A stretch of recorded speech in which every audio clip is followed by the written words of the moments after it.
Right, here we are. So, welcome, all of you. So we have, let's start at the far end. Rory, Stewart and I, you may know, co-present the UK's #1 podcast.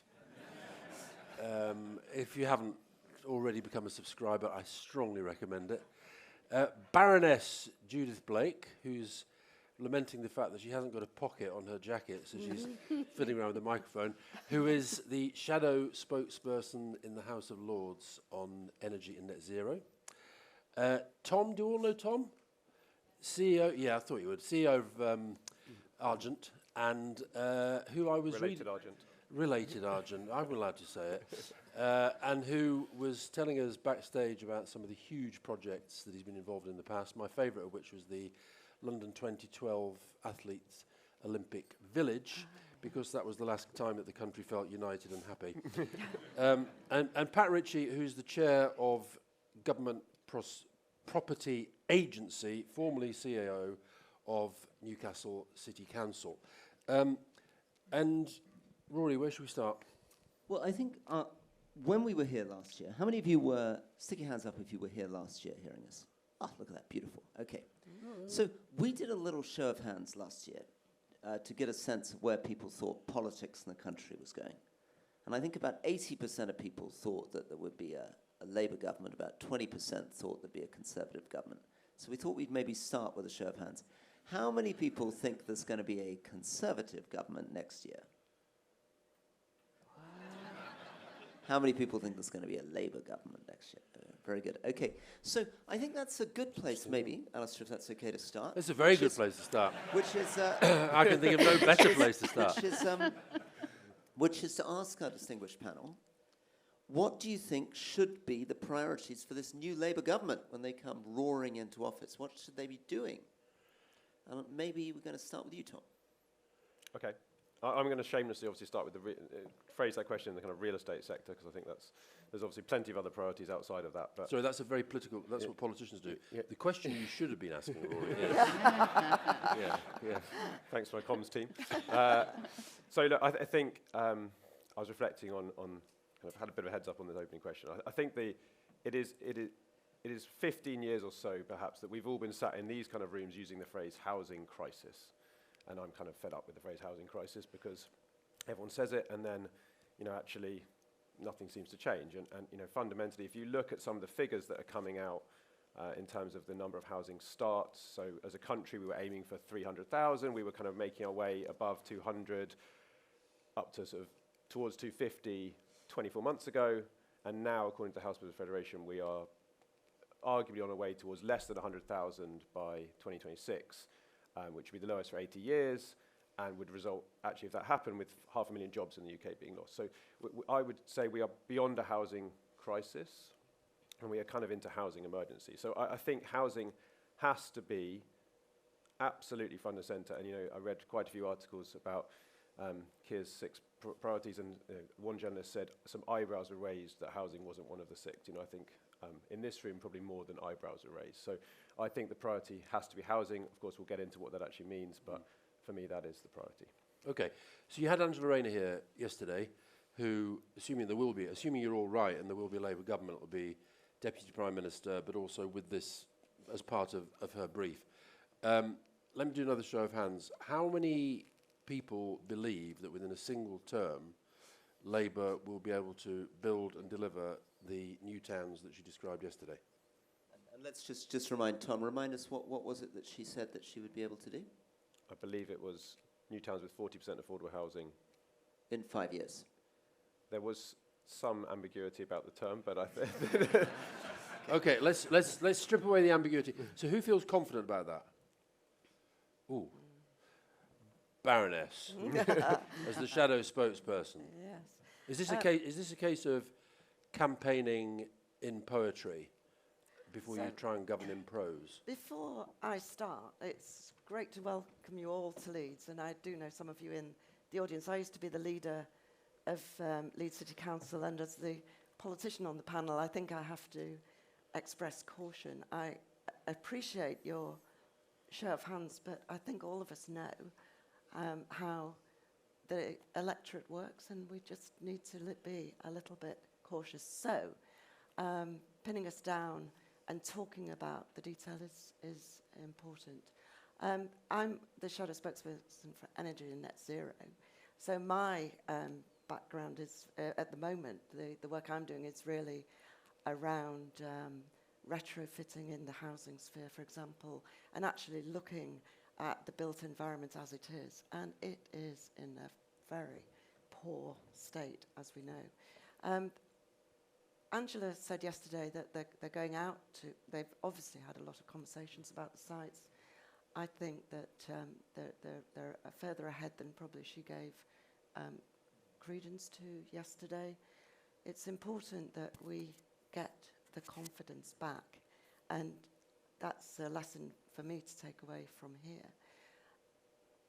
I've never known a period where there's so much dysfunction, so much lack of appreciation of how we can actually get out and deliver. And I think those are, for me, the priorities. Actually, how do we get out and build on the incredible work that's been done in cities across the country, building the partnerships that we need to do. We know that government isn't going to be able to do this on its own.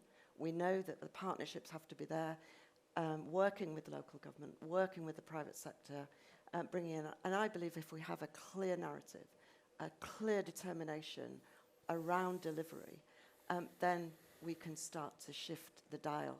At the moment, I get a sense the lack of confidence is leading to just that sense of people holding back, certainly in the energy arena. Investors are taking their money overseas, and I'd be interested to hear your views on how we re-establish the confidence, the commitment, the sense of long-term planning, and most importantly, around delivery. We can't do this on our own. We need you to work with us to help us to deliver. Pat, I was out for dinner last night with Tom Reardon, Chief Executive of Leeds City Council, and Georgia Gould, Leader of Camden Council, who described you as the best ever council chief executive. How do you feel about that? Therefore, you might be the sort of person that an incoming Labour government, and by the way, I agree with you, nobody's voted yet, don't take anything for granted. But if you were told to answer Rory's question, what are the priorities and how does a new government deliver them, what would you say on a single page? Well, the first thing I'd say is that if you'd asked me, I'd have said Tom Reardon was the best chief exec in local government. Okay. So this whole thing was his brainchild, wasn't it? Well, partly, and Bob's really, Bob Kersley, who's another great loss and would have been important, I think, to a new government. But in terms of my advice and thinking about how a new government lands, I was in Homes and Communities Agency, as it was, when the coalition came into power. And the first thing I would say is use the agencies and use the delivery agencies that you've got and the kind of mechanisms that you've got, and don't completely reinvent the wheel and start sort of abolishing things like the RDAs when and other kind of mechanisms for delivery when. And I think there is real scope to bring forward sites if we get the right kind of mechanisms to unlock them. So we know across the country, I'm a Homes England board member now, and we know across the country that there are sites that we could bring forward with a bit of investment. And there's something for me about keeping delivery going while you look at the longer term plans for things like new settlements and some of the other things that we've talked about. I do think that affordable housing, which has been talked about as a key priority for any government, will drive also further development in cities and towns across the country, and often can be the cornerstone of a broader development. And I really think that it's important that when we come to making decisions about investment in government, and there'll be some form of spending review, that affordable housing is a top priority at the table, because it's so important in terms of people's lives and communities, but it's also an important mechanism for delivery. There's also a significant role that councils could play. So if I think about Leeds Council, for example, who've, delivering, I think, about 2,000 houses a year in live sites across the city, we could unleash the power of local government to deliver, using land and investment and using affordable, building council houses maybe for the first time ever, or in some time. And when there was the housing crash, we did bring forward a lot of sites that local government developed. So I think for me, it's about ensuring delivery and using the whole system, using public land, using affordable housing, using grant and subsidy to bring forward delivery, while we look at a much longer term approach to housing, which we may come on and talk about further. There's something that I find quite difficult to understand, which is all that's good, and it's all very sensible, but it's, I guess, presumably what you've been saying for probably 20 years. It hasn't changed. I mean, that's been the reality of how you get stuff done. But what Tom has described is a situation where house building increased, got up to 200,000 a year, 230,000 a year, and now it's crashed down again, and it looks like starts dropping down below 100,000, and that's happened just within the last 2 years. So there's something else going on, isn't there? Because that big story you've told hasn't changed in 20 years. So what's happened in the last 2 years, which means we're halving the number of house building? Viability. I mean, everyone, costs of everything, and I think this is the. I don't know how many people in this room saw the article in the FT last week about the homelessness. It was quite a terrifying article. Like John Byrne Murdoch's we are by data. some distance in the developed world have the highest levels of homelessness. This isn't rough sleepiness. So this is this 1 in 200 households, I think it was, in some kind of temporary accommodation. This is a serious crisis, and I think that they kind of get to this debate, and it's often politicised in a sort of, is this about, some would say, well, building more market rate homes is not the answer to it. Actually, it's just affordable, and others would say, well, it's not just about subsidy. You've got to build homes. And I think the answer is clearly everything. On all sides of the spectrum, we have to increase delivery. And I actually don't think it's about planning. But Tom, sorry, let me be a bit more brutal with all three of you. There's clearly a big short-term viability problem.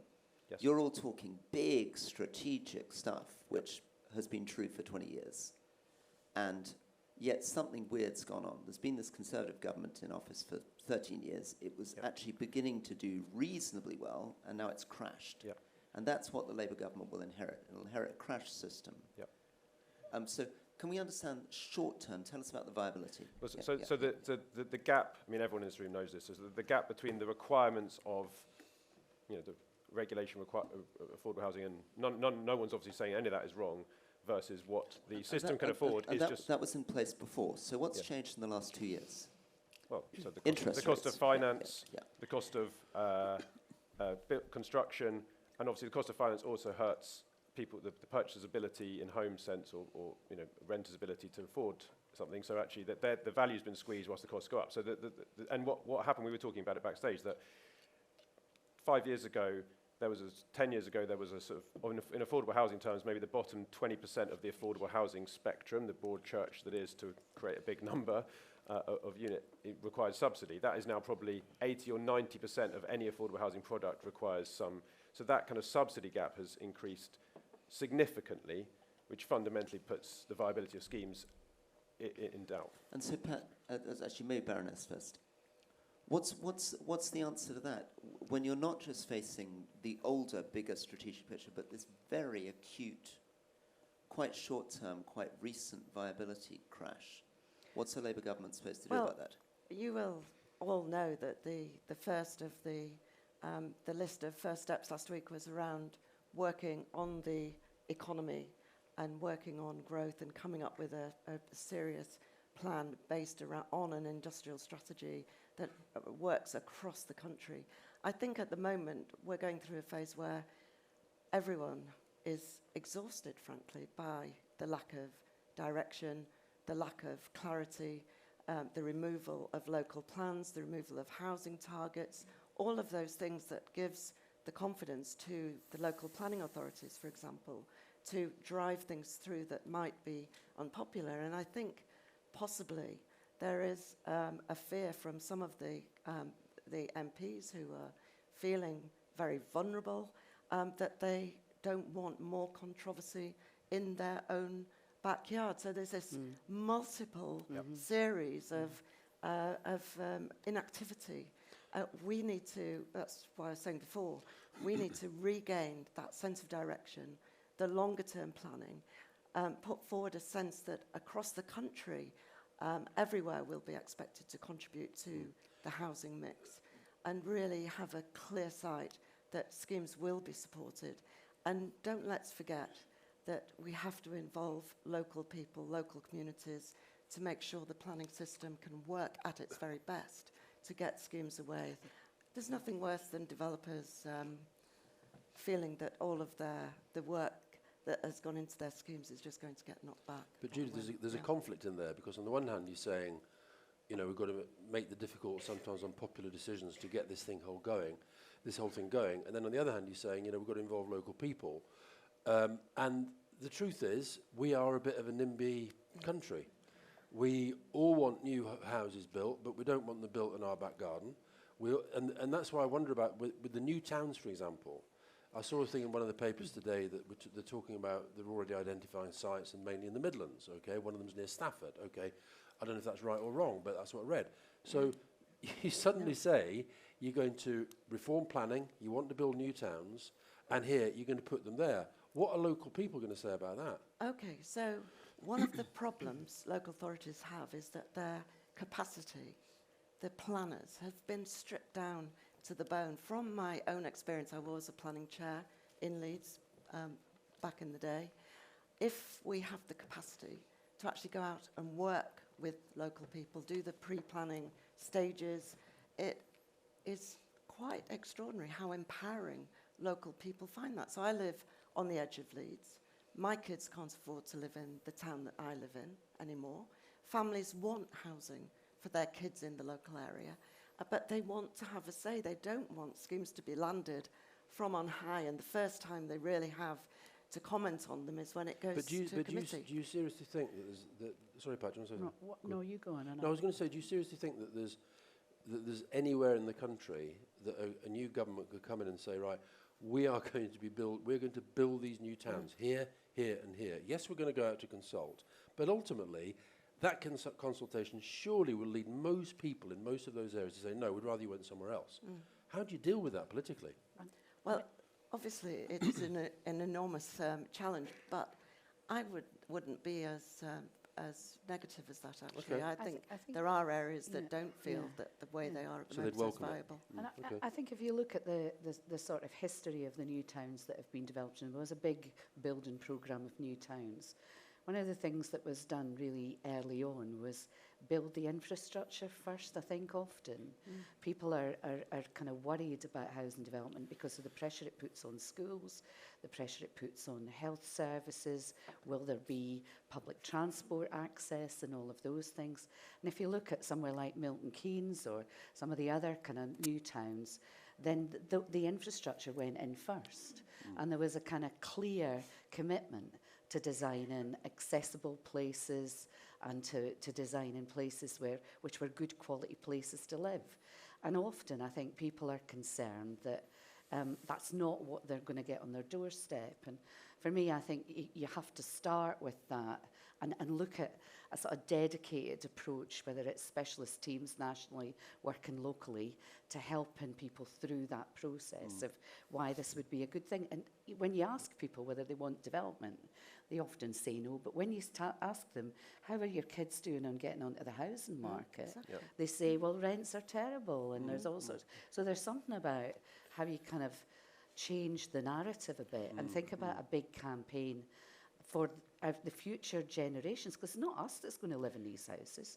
It's our kids and our kids' kids. And I think it's how you kind of really get hearts and minds around all of that we need to be thinking about. If I may, so we were discussing it backstage, and no one wants to listen to a panel agreeing, so maybe we'll try and disagree agreeably. But that's the motto of the country's #1 podcast. We knew that from the beginning. Is this actually the right debate, right? Because is it a planning issue, right? So in London alone, there's 200,000-ish homes that are consented, and we're now starting, well, we were starting 45,000 a year. I think that's now sub 20 when you look at the actual look forward figures. various... So about 10% of what's consented Correct, is right. actually So- started. So they've got planning permission. Of course, they're just planning not is an having it issue, right? But actually, is that you were talking about right now, short term, what's going to be inherited, people think, by a Labour government? What is the issue? And I think actually planning, of course, longer term, new towns, everything needs to be looked at. But actually, fundamentally, the issue is how do you start moving forward with what's already consented at a greater rate? And think, how do you stop some of the existing housing stock from leaving the system? The number of private landlords, that I think some estimates 40% of private landlord stock is leaving the system because of the, ultimately, if costs go up, rents go up, and when rents can't go up anymore, and the taxes are so punitive on it, then you sell and it kind of leaves the system. So I think that those are the sort of two things that actually are the immediate short-term priorities rather than necessarily the new towns. One of the things that at the back of this is money. So we talk about this in abstract terms, but a lot of the stuff that you're all talking about, Pat, when you're talking about decontaminating land or building infrastructure for a new town or getting the schools in, or when you're talking about bringing in more planners or setting up regional development agencies again in order to coordinate across the north or whatever it happens to be, when you're talking about getting the subsidies for affordable housing, in the end, there needs to be upfront some government money. Now, maybe in the end, the private sector comes in and recommends, but if you're going to get it started, decontaminate the land, get it off the ground, get the planners going, you need some government money. So can we at least, with the panel, agree that an incoming Labour government is one of the first things it's going to have to do is it's just going to have to put more money into this system? Well, I would agree. I think I said that in terms of affordable. But if you take an example of the Helix site in Newcastle, former Newcastle Brewery site, right next to St James's Park, by the way, and kind of... It's a football club. Yeah, and so right next to St James's Park, massive decontamination. Actually had a coal mine underneath the brewery, the Elsick coal mine. So it took years and a lot of public money to clear that site. How much money did it take? I think overall it probably was about 30 million, some maybe. And where was that coming more from, than local and national? That was a combination of national funding, brownfield funding, various different grants, but also some council borrowing. And the way that that was constructed was, because it was a tax increment finance scheme, it meant that the council could take a risk on borrowing on the basis that it would retain 100% of the business rates when buildings were built. So there is a way of kind of putting money into the front of the system that then benefits from the development, but you have to take a long-term view in doing that. You can't do that in 3 or 4 years. It's a 10-year programme or longer. So there's something, I think, Milton Keynes, for example, which you talked about before, the infrastructure went in and was paid back by a roof tax. There's a scheme in Leeds where a similar approach is being taken. So it's upfront money to invest in a longer-term return. And I think part of that is also getting the private sector involved early and as part of that kind of longer-term vision, so that when you're ready to invest, you've got something that's investable ready. I can give you the real-world examples of the kind of the large-scale redevelopment. So, and also give us an example of where it doesn't work. Yeah. Okay, yeah, so presumably it's not all working. At King's Cross, we have 40% affordable housing. That was in the worlds of social housing subsidies and grants. At Brent Cross Town, which is 3 times the land area, twice the developable area, so it's about 6,700 homes, 10 minutes north of King's Cross. There is 400 million of infrastructure required to take that from a kind of brownfield site into streets, roads, utilities, and there's 400 million of investment, central government investment into the new Brent Cross West station. This is the sort of first overland station in London for 10 years.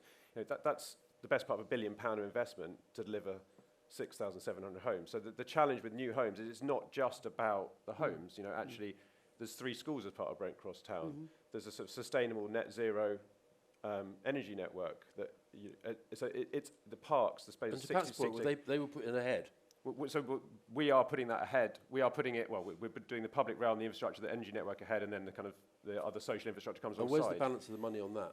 But it has to. So Homes England support the sort of master developer piece in that. But my point is that to even start building the first front door, I mean, there is 200 million of investment on infrastructure at Brent Cross Town and 400 million of station investment. So 600 million in that site, and we haven't opened a single front door of a residential unit yet. So actually, that's really, really important to understand, that it is that upfront piece that the private sector is always going to struggle to So Rory's right that a Labour government coming in, particularly setting itself these targets, Yeah. very, very rapid building, including some major projects. Is it realistic to talk about that in a single term? Well, the vote was 0, so... No. No. Okay. Can I just, final thing then on financing, and then we'll move on to more jolly things. But how does a high interest rate inflation environment impact all these things? Was it me again? I think it's Well, it puts the pressure on all angles. You know, it's actually the cost of the capital which is the main challenge there. So if you take what I just said about how that investment has to come up front, you know, that cost of capital has tripled. So actually putting that money in up front is the really challenging part of it, and the cash flow kind of perspective of that is what challenges the viability.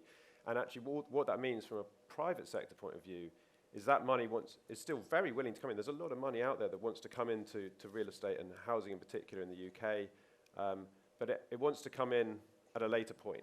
And I think that is the challenge, and particularly, you know, Brent Cross Town, you know, is that a new town? We think it is because of scale, but actually fundamentally it's supported by the social and infrastructure of London as a city. But if you're actually talking about a Milton Keynes style in the middle of the cost of the infrastructure to actually enable that before anyone can call it a neighbourhood. And I think this is the bit that's really important to understand. I think, you know, for a long time, the whole of the London targets were talked about in terms of units, 50,000 units a year. Like, no one wants to live in a unit. They want to live in a home. They want to live in a community. They want to live in a neighbourhood. And I think in some ways, without that focus on all of the social infrastructure to create, you know, the location idea, Kirsty also and others, is actually pushes the quality of living and pushes the amount of housing you can deliver. If you create a great place, then you can deliver at a greater speed.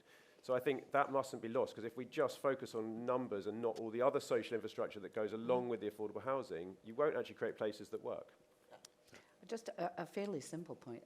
You know, for example, in Government Property Agency, which I'm chair of, all of the investments that we're making in moving civil servants out of London and into the regions and government hubs and big capital programme across government, they were all done at the beginning of a spending review when inflation was much lower.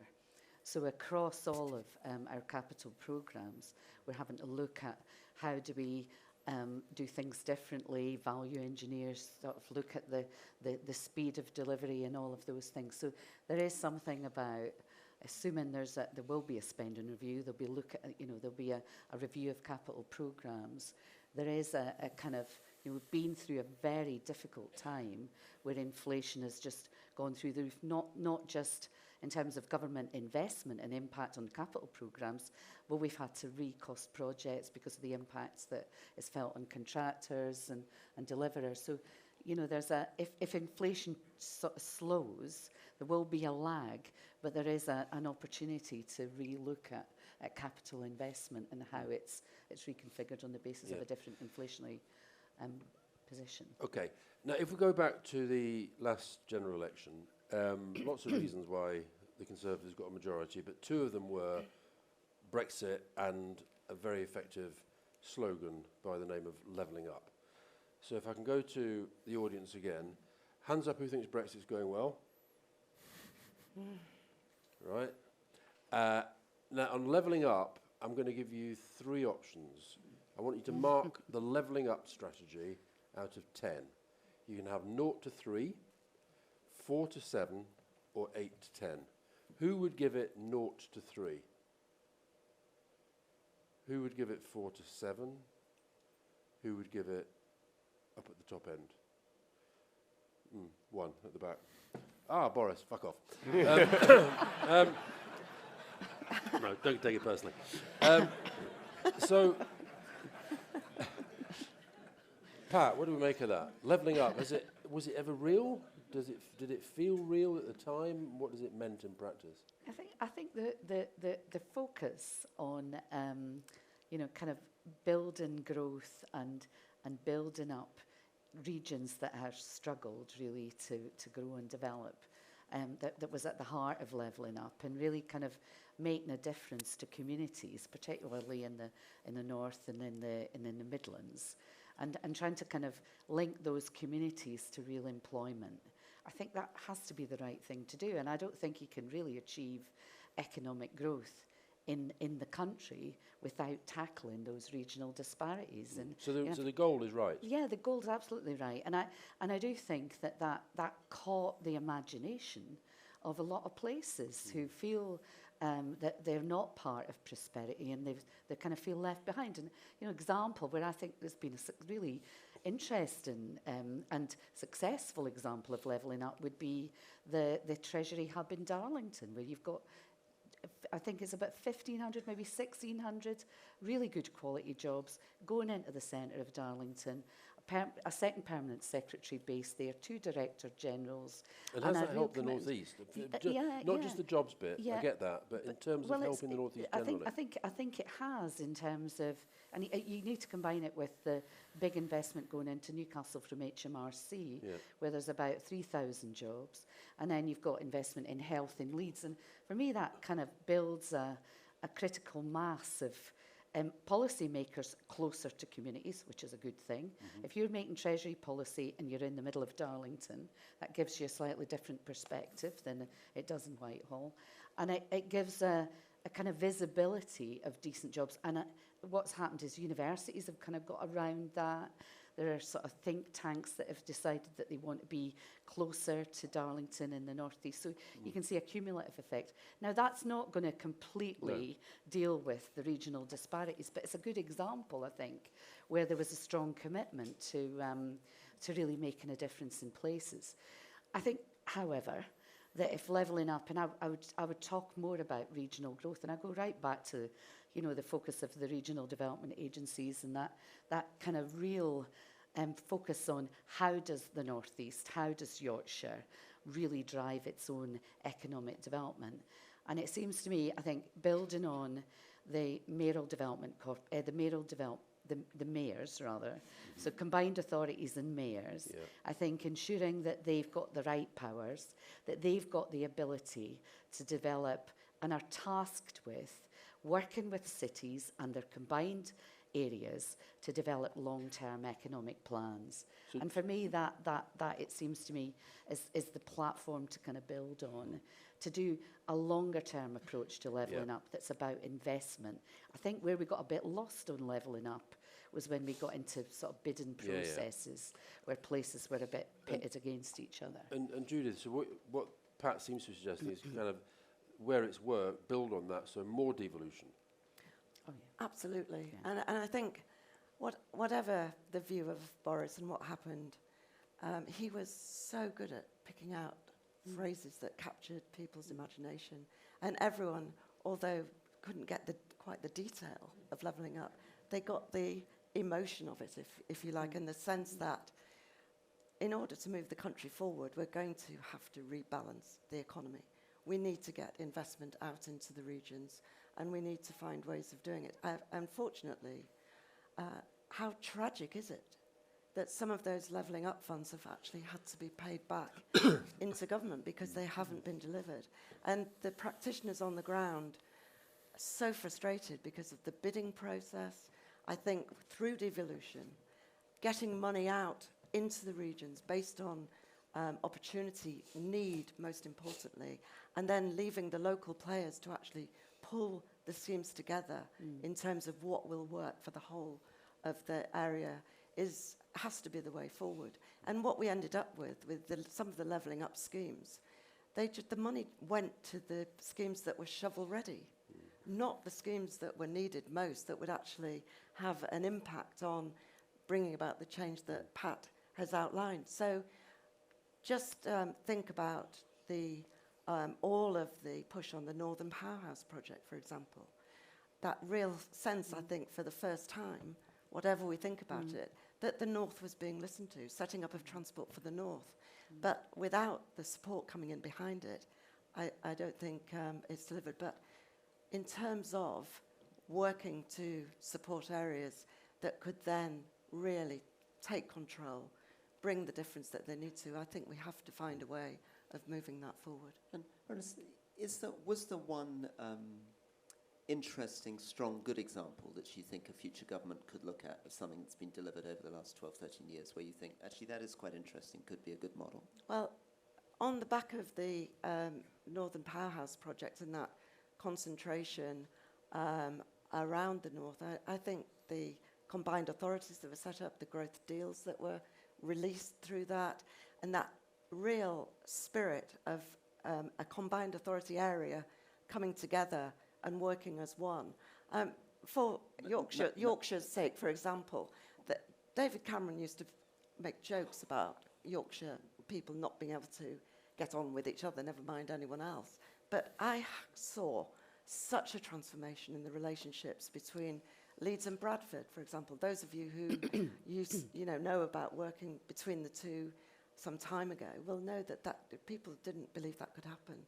Working with Halifax, Wakefield, and then bringing in all of the towns and the areas that will benefit through the work of the Leeds City region, it has been transformational. I think anyone who hasn't been here recently, just going round some of the centres, seeing the change, the money invested, and that air of confidence coming back, knows that there is something in that. We mustn't lose that cooperation and that spirit of moving forward. And I think that I mean, the sort of levelling up, and I think great when they added communities on the end of it, was such a kind of bold vision that everyone could understand, and that was great. And I think what's really going to be interesting, though, and going back to your question yesterday about Angela's commitments, was I think when you have a bold vision, actually the real implementation of that is how you deal with the compromises to start moving it forward. Yeah. And I think, very soon Angela and team are going to be faced with this idea of, is 40% of nothing better, or is a smaller percentage of something better in terms of starting these things off? And I think there's a little bit of that process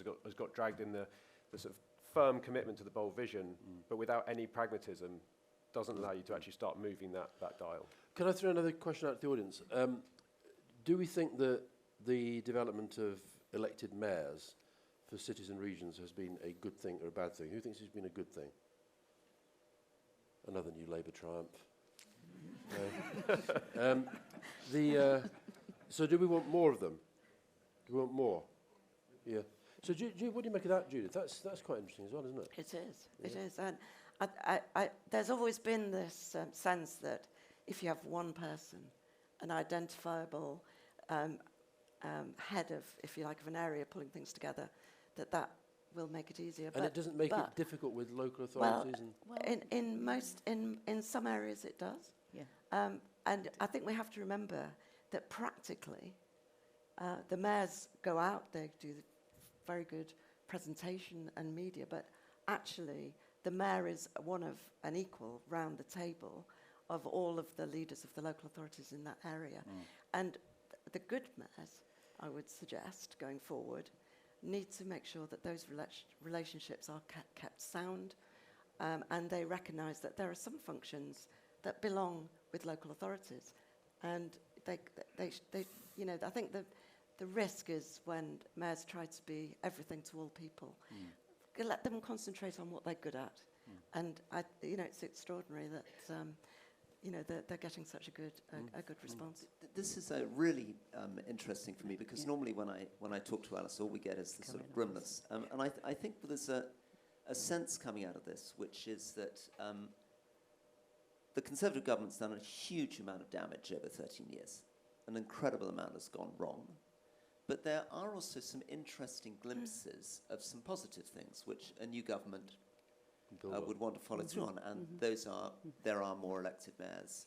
Some of these growth deals, some of the levelling up, some Northern Powerhouse, there's more to be said for it than people maybe give credit for. And maybe rather than throwing the baby out with the bathwater, we should be building on what was good rather than just rubbishing everything that's happened for the last 13 years. Now, let's now move on to another big elephant in the room, net zero and transitions there.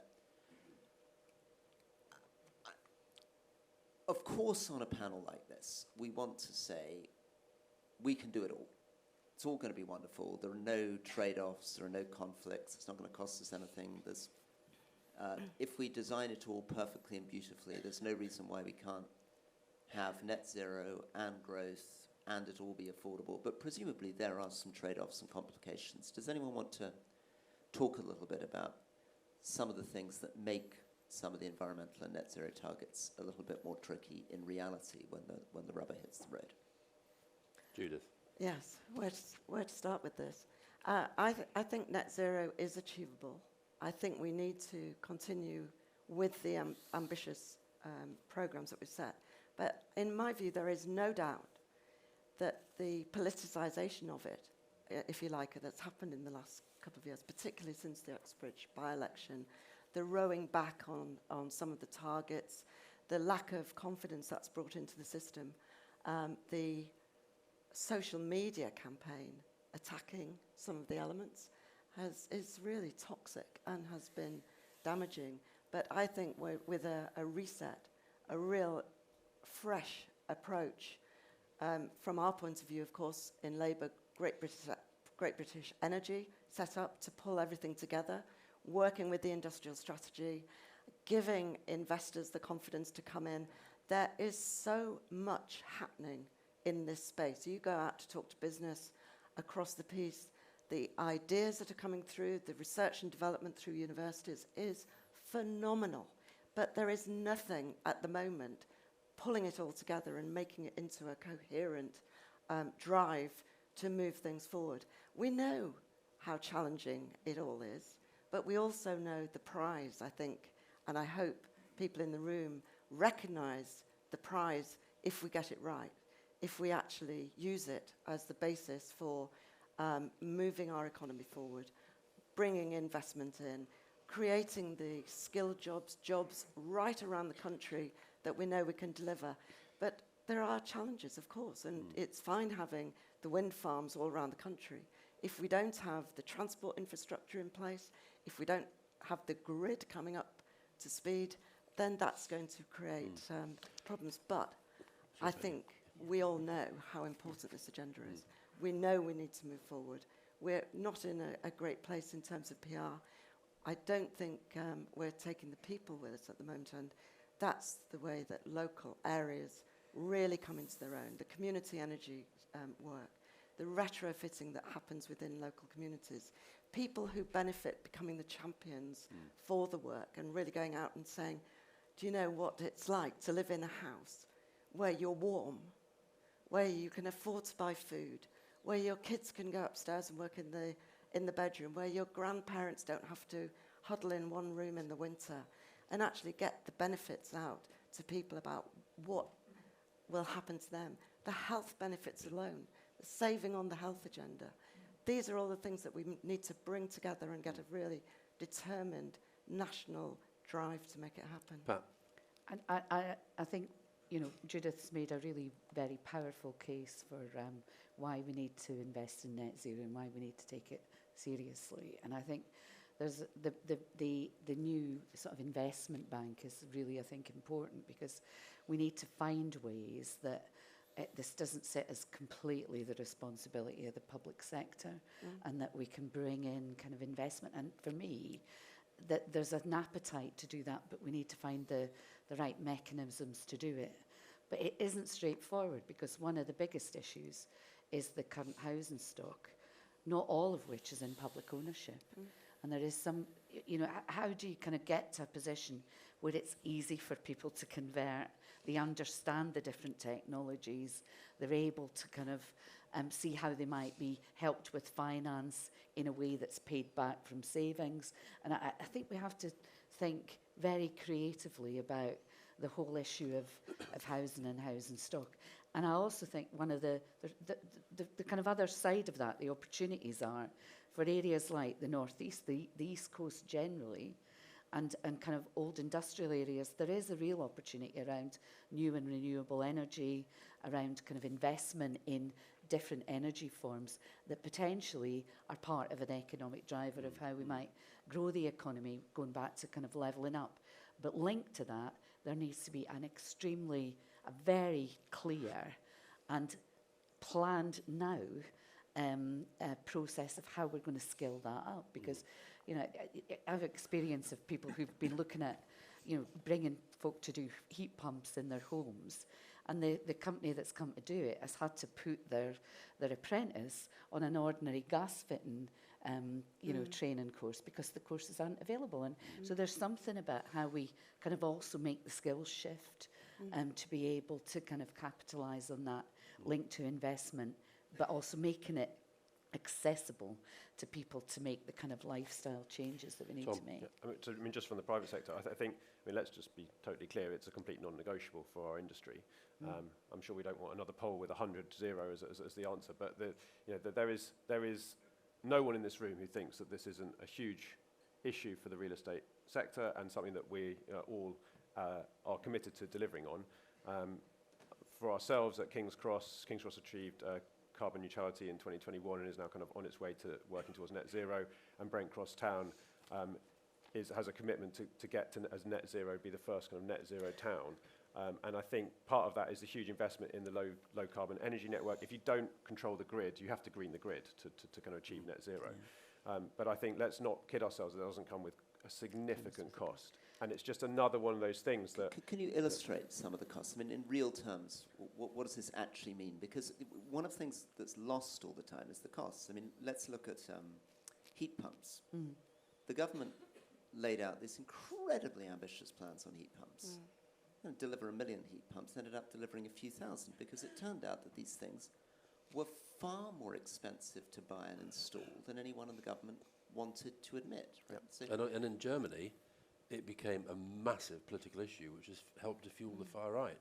So this goes back to your point about the politicisation of this stuff. If it isn't handled well and delivered, there are political implications on this as well. So give us some concrete examples to make it a bit more uncomfortable for a politician who's making nice noises. So the kind of mantra is obviously eliminate, reduce, offset, in that order, right? So, you know, you eliminate carbon wherever you can through different building technologies. We're doing at Brent Cross Town, we're building timber office buildings. You know, the insurance alone on that is 3 times the price of a regular, you know, building. So there are unintended consequences, not just the materials. Okay? Why? Why is that?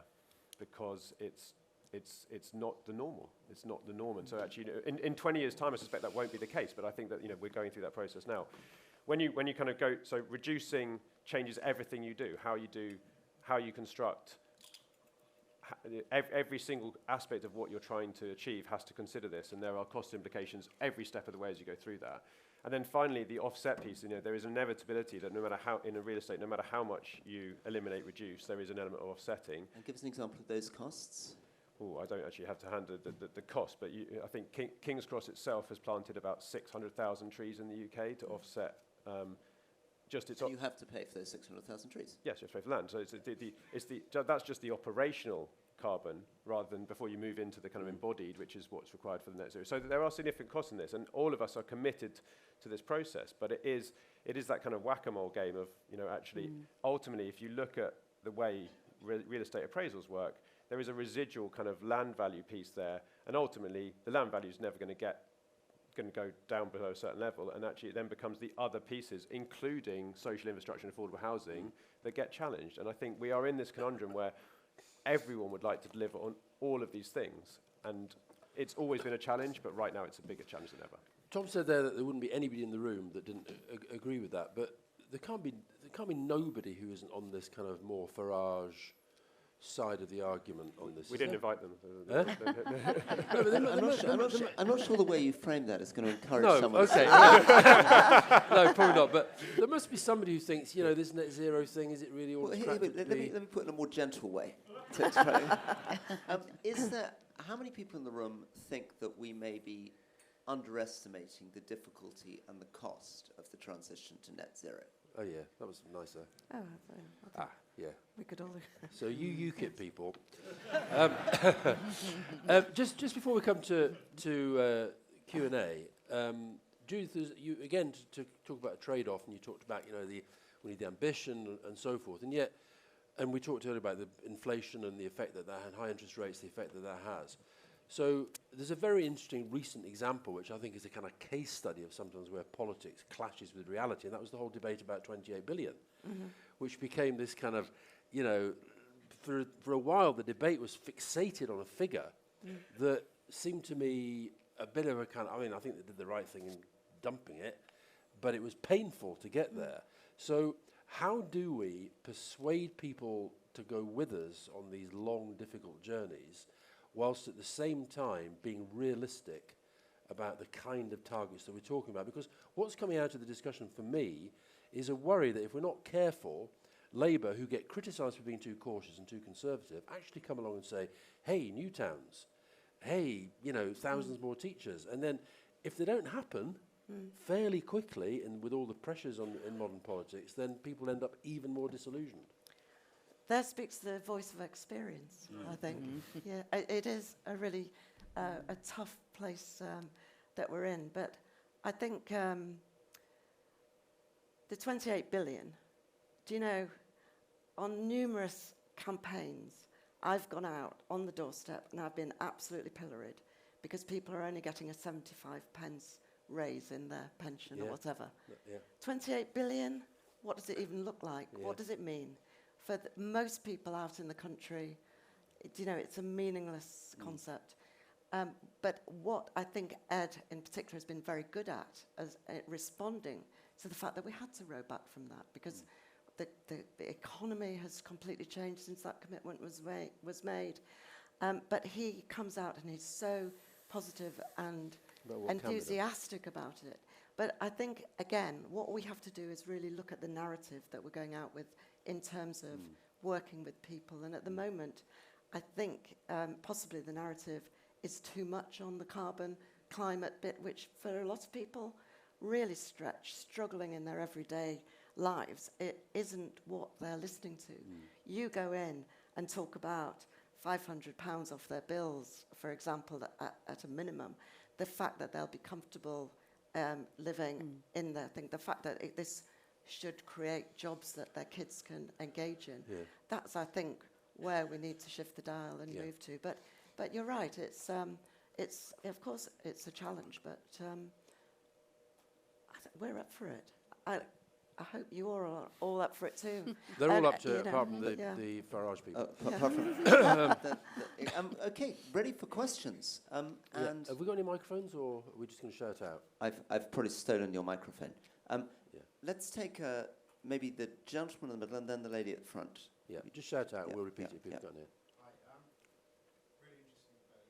Tom, we know Great Cross Town has already taken 15, 20 years to get to where it is, and the first homes that are going to be open and occupied in the next few months hopefully are affordable, which is great. Surely this marriage between politics and real estate has never worked, right? And we're still hanging our hat on what the next government is going to do.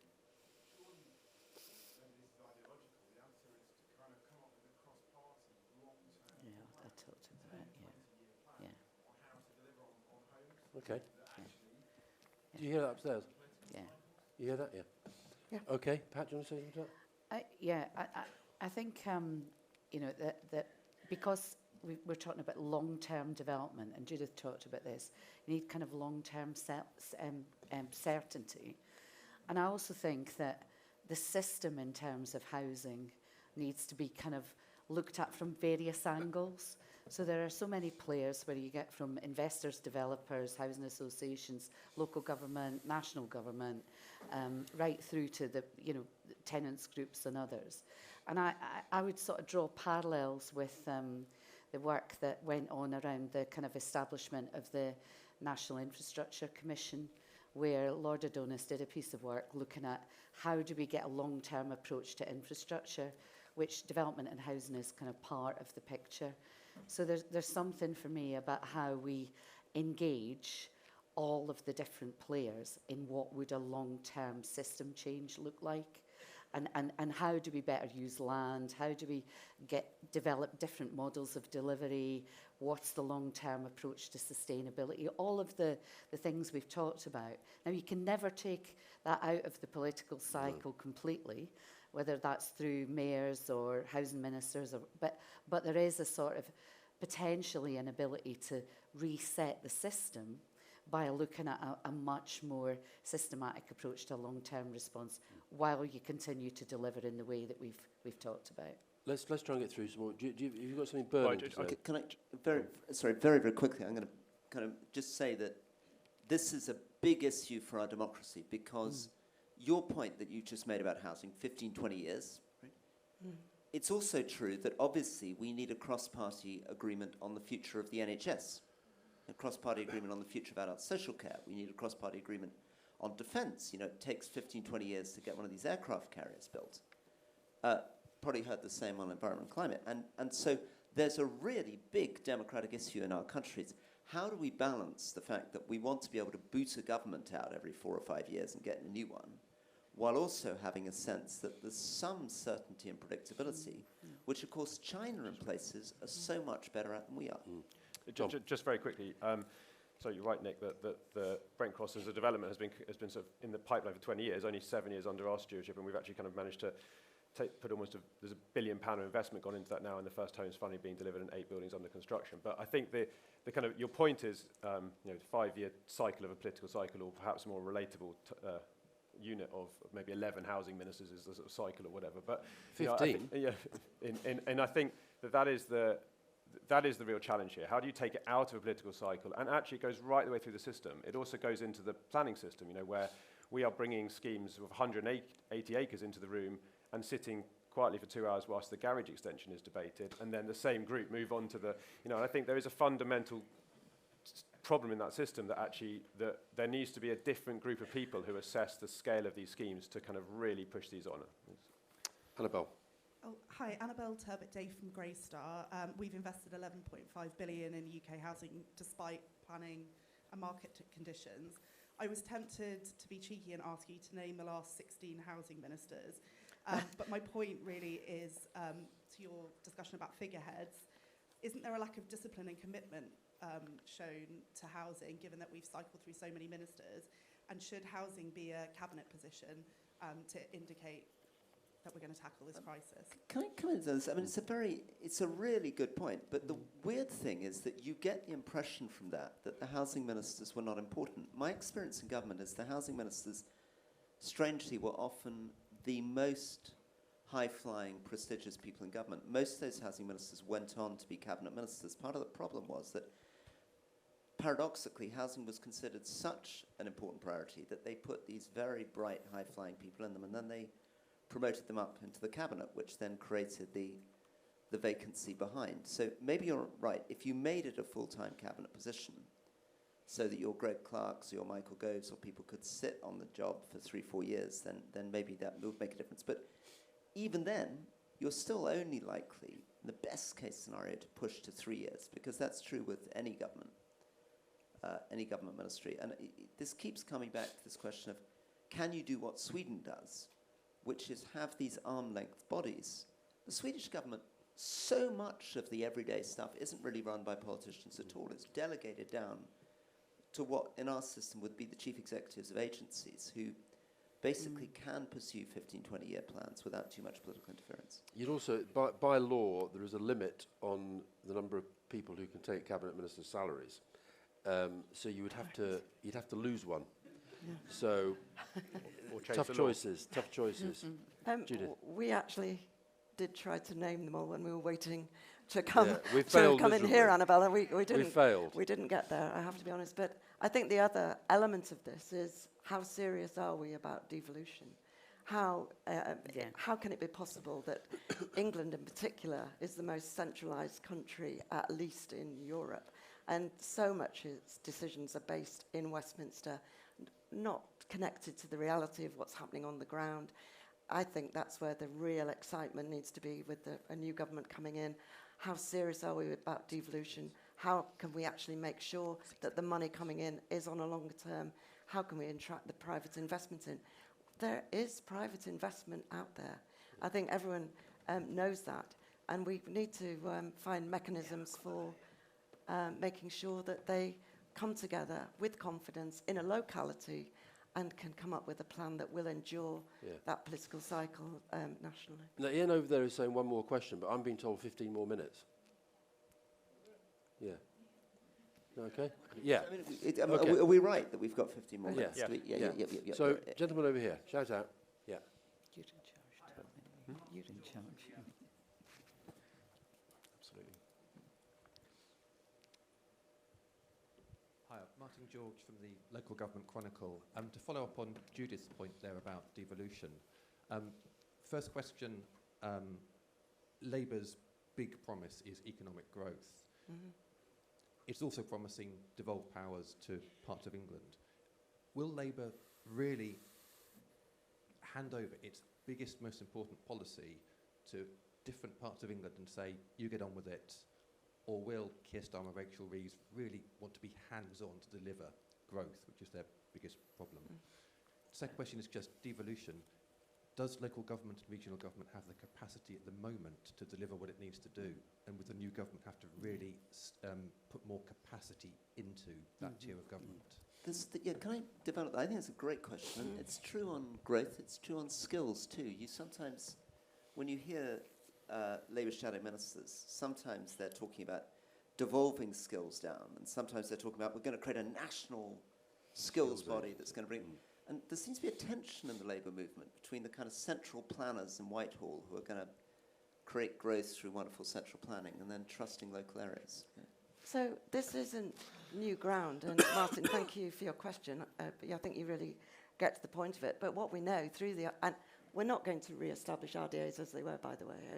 But I think there needs to be a real look at the regional architecture, if you like, how we actually work this. But in terms of how we move this forward, in terms of not... I've lost my drift, I'm sorry. So there's a good balance, I think, between... If your priority is growth, are you really going to be confident enough to devolve? So with skills, we've got the absolutely hands-on experience of when skills was developed through the growth deals. The performance where people were running the skills programs locally was off the scale. So we were delivering sustainable outcomes for young people in particular of 7 out of 10 of the young people that we engage compared to the DWP figures, the plethora of different programs that came down from government, which was around 3 or 4 out of 10. Real examples of how it can work if you get the right players in the room working within the communities, but also bring together the whole area to focus on what we need. So we've got examples, but I just would like to say, of course, capacity at local level is a massive issue.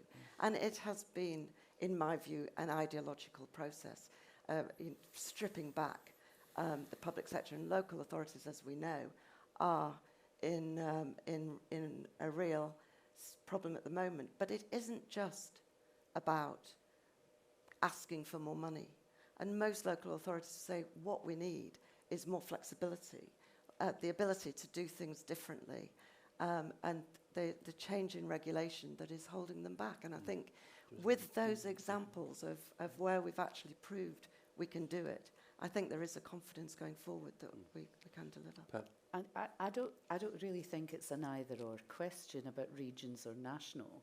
I think that, if we go back to the debate about regional disparities, you've got to have regional growth strategies, but they need to feed into a national growth strategy. So it's about both, really, and kind of empowering places across the country to invest in that whole thing about how you deal with growth. On capacity, however, I do think there is a kind of need to look at how you build capacity over time to be able to deliver on those kind of promises around growth. And if you look at combined authorities, the one in the northeast has only just come together as a 7. It was 3 before. We've had all sorts of iterations of devolution in the northeast, but it's only come together. It's still building its capacity, as are others who've been more geared to sort of developing policy rather than enabling delivery. And so there is a big debate about ensuring that the right capacity exists at the right level. And if you want, as we talked about earlier, local government to deliver in housing, if you want a good quality planning system, then you have to invest in that. And you know, local government has been under such pressure. The thing you worry about as a local government chief exec, you know, you do worry a bit about development and planning, but you worry more about social care, about you know, children, and all of those things are the things that you worry about. And to me, I think we need to think through what the plan is to build the capacity at the right level. And there may be something a bit more radical you could do on planning, where, you know, there's a sort of super squad type of planners that come into places. We've got this in Homes England, where you know, planners will come alongside local government where they haven't done big, you know, all singing, all dancing development before, and you can kind of go alongside and help them with that kind of process. And we might need to think about that at kind of regional level. Right at the back, I think it's the gentleman who thought that levelling up was 10 out of 10, so this could be fun. Right at the back, yeah. So Mark Williams from Rivington Hart. The one thing you haven't discussed is the possibility of a hung parliament and the impact that has on everything you've just been talking about. Okay, who wants to take that? Shall I take that? to start You with? take that one, Shall I? Yes. Yeah, I think. All right, listen. I think it's. I was very, very surprised when the coalition came together. How, even though I thought they did some terrible things, particularly austerity, and promising a referendum on Brexit, which I'm totally over. But I was surprised how quickly the country actually accepted that the coalition was the government, and they had an agenda, they had a mandate, etc. So I think it. I've moved. I'm like Judith. I don't ever express confidence or the opposite in relation to election because it's not happened. I find it very, very, very hard to see how the Tories can get back. Nobody's going to go into coalition with them, as far as I can see. So if you're talking about hung parliament, you're talking about, I think, actually, parties that do have a fair amount in common. So I think a lot, and obviously the Labour Party would be the big driver of it, just as the way that Cameron was and Osborne were the big driver of the coalition back in 2010. So I think the issues remain the same. How you handle them becomes the issue. It becomes a handling issue.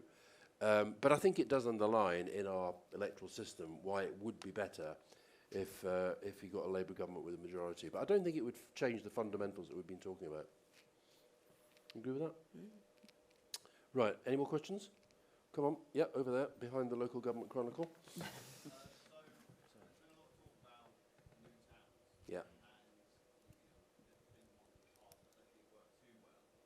My question is there much point, because like you said, we don't want units, we need places for people to live.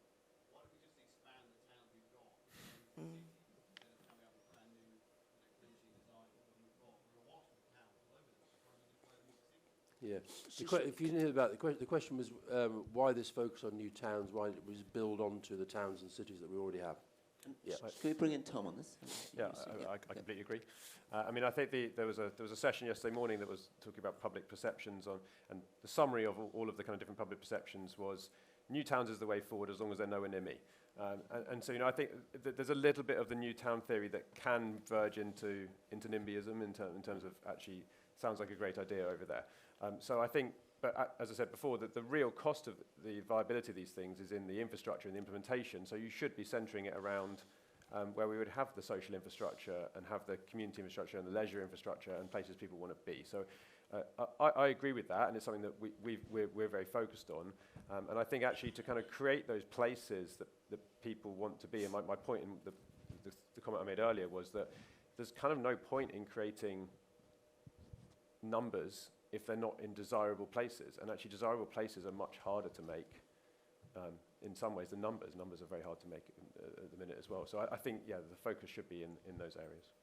Judith, do you want to say something like that? I don't think it's an either or. I think there are plans to build on communities, and I think that came out of the conversations that Angela brought to Leeds yesterday. Is the attraction of Newtown a sort of sense of starting with a blank sheet of paper, putting the right infrastructure in, the schools, the hospital, because that often is what really upsets local communities, that they feel they've got extra housing units coming in, but they're absolutely swamped and their quality of life will go down. And maybe using new towns as an example of how properly planned places could be, because we've got so far away from the original concept of town planning, for example, in terms of benefit to areas. But I think there's space for both. I think the new town debate is generating a lot of interest, a lot of rethinking about what do we really want our communities to look like, because the truth is too many of our communities around the country are failing, are not working, and putting... But the cities by and large, you'd say the cities by and large are. I think the cities as a whole, but there are areas within every city where you would really struggle to get new infrastructure in, to get the social capital back in, for example. Yeah, I think Judith makes a good point in terms of actually the danger of a certain policy in one direction is that the focus kind of all shifts onto that new, and actually, you know, the numbers we were talking about earlier, it requires an approach from all angles, a sort of short-term approach to get to the building going again and to focus on urban centres, but also a longer term that's clearly far longer than one political term on the new town approach. Okay, we've got a few minutes left. Yep. Gentleman there. Yeah. Shout out.